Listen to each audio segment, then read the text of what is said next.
Nungsiraba Iraipak Iramdam Asigi Tunglam Chat Ngasi Aikoy Mit Ushinduni Yang Mamatamda Aikoy Horgliba Isasing Inausing Lakda Bimirolsing Asigi Lambi Ase Pungmam Mamduna Lady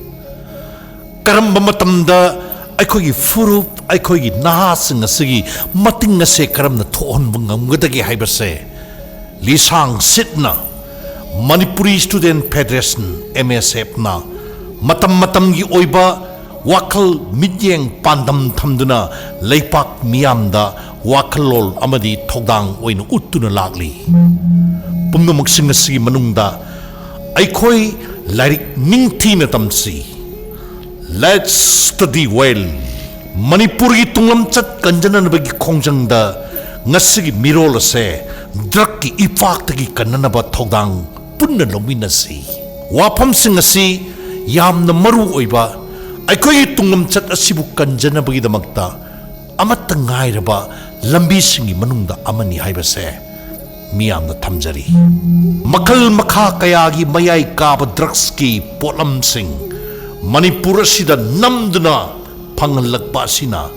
tungi yumbi oirakadoriba naha singi punsi manglakpa yabagi akiba lei yu ganja sizinaba amadi chabagi sang nong magi hengalakpa se kiningai masakni kang khong saireba immunungi mioi amadi tungi yumbi ni hairiba inkhalakliba mahiroi nahasing mayai kaba drugs ki ipak te irak naduna lamakhangda punsi pikamna hankigadra haiba sisu Manipuri Student Federation MSF na tattana wajari drugs la namadi seran naba lambi da siznarakpana mioi bagi punsi manghan bakhak natna kunai asida achaw sapuma pirak lagadra haiba sini Manipur gi tunglam chatta achaw sapuma pirak pa asina tungi marai bagse karamna lephoguni haibasi ngasigi mirol na tattana hangliba wahang amani Manipur asi drug lalonba puthok puchin tawpham sungpham yonpham oirakle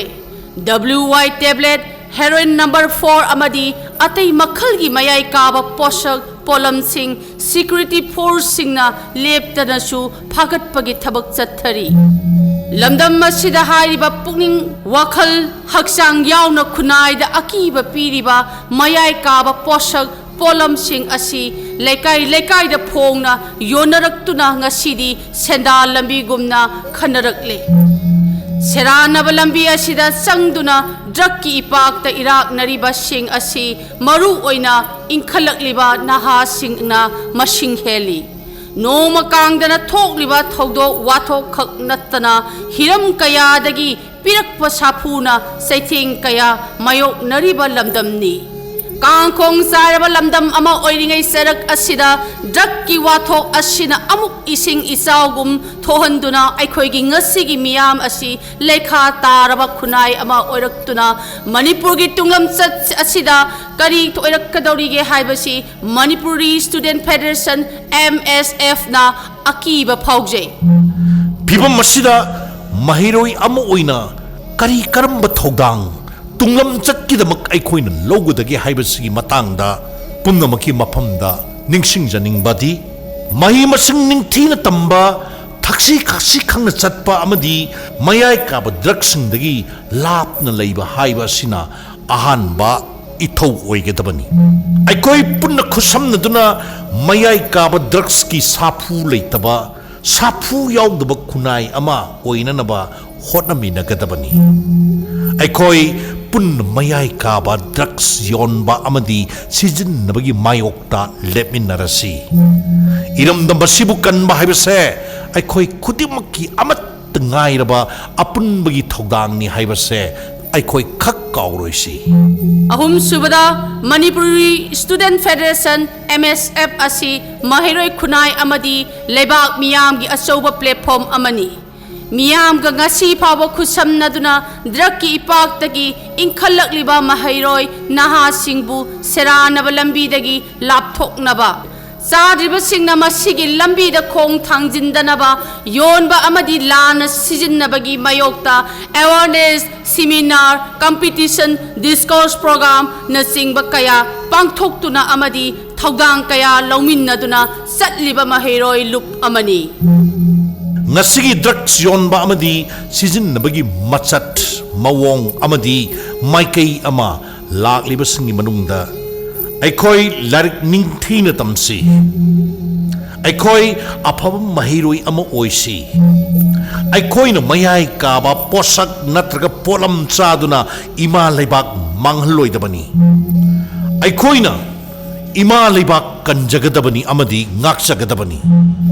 Suba nombagi wakalon mahut sinduna mipal tang daba kunai ama puruk na nabuhot na minarasi. Mateng laiba kunai ama oina nabuhot na bada amadi mahiroy singbu mayay kaba drugs ki ipak tagi kanba ngamjan na bagi damagta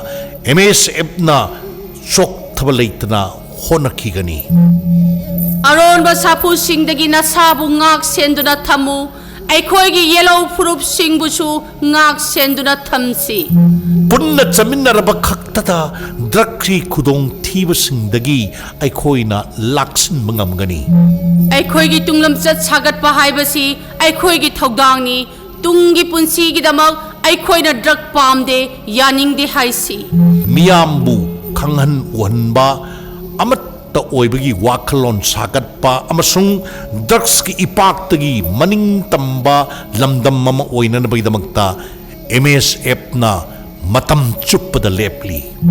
aikoi khuding mangna amatta oina lawmin nagadaba thodang singi manungda maru oina haukhiba sahi kaya dagi mayai kaba drug amadi atai makhalgi poshak polam sing khunai sida thingnabagi lanjangda nupi singi oina sembal loop nisabal loop matam mamada asigumba nupi sing khaktagi oiba mayai kaba polam yonba chaba amadi sijinnaba thingnabagi khongjangi damak leiramba loop asi amuk hana hingathanba mathau tarakle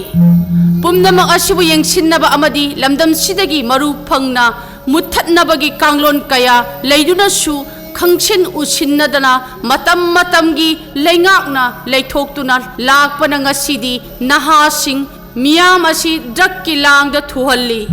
namduna hakthengna amadi nakoinana aikhoigi miyam ase drugs pizari ima lebak nungsibagi ithil ka honnanaba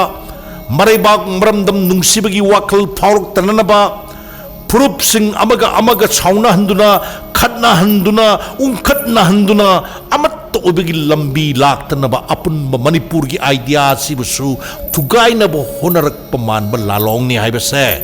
aikoi khudimak na khangmin na duna tungi mirol gi damak wakal sungsin na duna khong thangna si makeup thokla si ireisa sing mahiroi amadi aikoi gi miyam bu mayai ka ba drugs ki khayat tagi kalhorasi MSF na chok tabalaitna miyamgi yai fana na bagi damagta honakhi gani